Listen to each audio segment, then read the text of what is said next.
भद्राम् पश्येमाक्षविर्जलत्राः यशैरङ्गैस्तुष्टवान् पुंसस्तनोभिर्भद्रे मह्ये वहितं जलायुः स्वस्तिनामिन्द्रो धरदस्रवाः स्वस्ति नः पूषा विश्ववेदाः स्वस्ति नस्तारक्षो अरिष्टनेमि स्वस्ति नो बृहस्पतिर्दधातु ॐ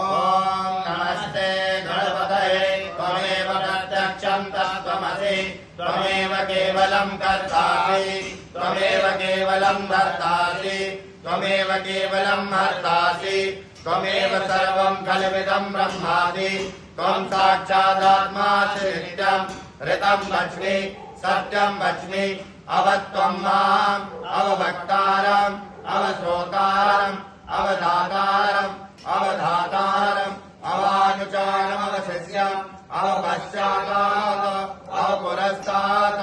अवचोत्तरातात् अवदक्षिणातात् अवचोर्ध्वातात् अवाधरातात्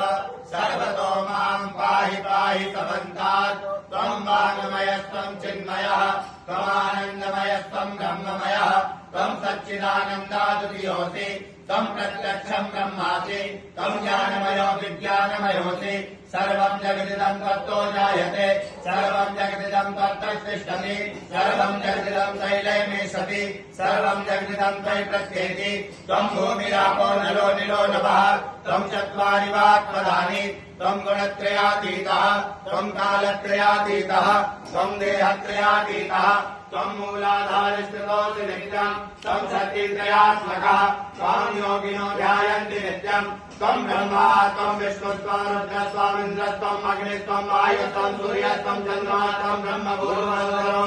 गणादीन् पूर्वमुच्चार्य वर्णादिस्तदनन्तरम् अनुस्वारः परतरः